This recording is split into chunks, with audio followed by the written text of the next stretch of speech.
دوسرا مسئلہ ہے قربانی لازم کس پر ہے؟ تو قربانی صاحب استطاعت پہ لازم ہے، صاحب نصاب پہ لازم ہے۔ صاحب نصاب کسے کہتے ہیں؟ 5 چیزیں: سونا، چاندی، مال تجارت۔ مال تجارت کہتے ہیں ہر وہ سامان جو آپ نے بیچنے کی نیت سے خریدا ہو اور اب تک بیچنے ہی کی نیت ہو۔ اور چوتھی چیز ہے یعنی سونا، چاندی، کیش، مال تجارت، اور 5ویں چیز ہے ضرورت سے زائد سامان۔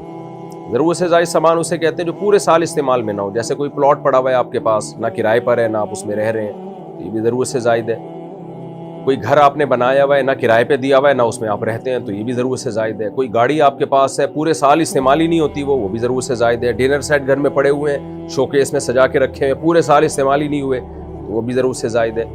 تو ضرورت سے زائد سامان یا سونا یا چاندی یا کیش اماؤنٹ یا تجارتی مال اگر آپ کے پاس 52.5 تولہ چاندی کے برابر ہے، آج کی تاریخ میں 52.5 تولہ چاندی کی جو بھی قیمت ہے وہ آپ سرچ کر لیں، بلکہ بقرعید کے دن جو بھی 52.5 تولہ چاندی کی قیمت ہوگی وہ آپ سرچ کر لیے گا، تو 1.5-2 لاکھ روپے بنتی ہے میرا خیال ہے۔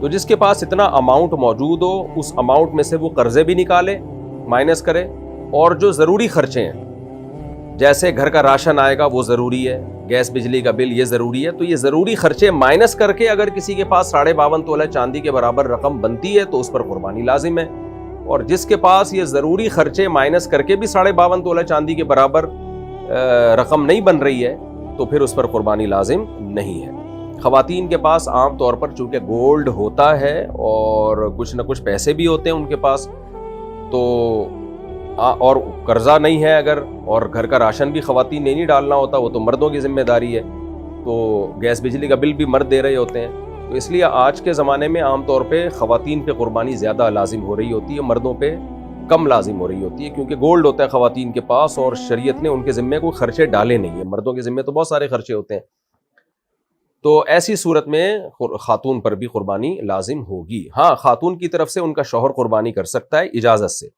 شوہر نے اگر اپنی بیوی کی طرف سے قربانی کر دی، قربانی کرنے کے بعد بتایا کہ میں نے تمہاری طرف سے قربانی کر دی ہے، تو قربانی ادا نہیں ہوگی، پہلے وہ بتائے گا کہ میں آپ کی طرف سے قربانی کر رہا ہوں، وہ اجازت دے دے تو ٹھیک ہے۔ اجازت دینے کے لیے بس خاموش رہنا بھی کافی ہے، زبان سے کہہ دینا بھی کافی ہے، خاموش رہنا بھی کافی ہے۔ شوہر بیگم کو فون کر دے، بیگم تمہاری طرف سے میں قربانی کر رہا ہوں، تو اطلاع دے دے گا تو یہ اطلاع بھی کافی ہے۔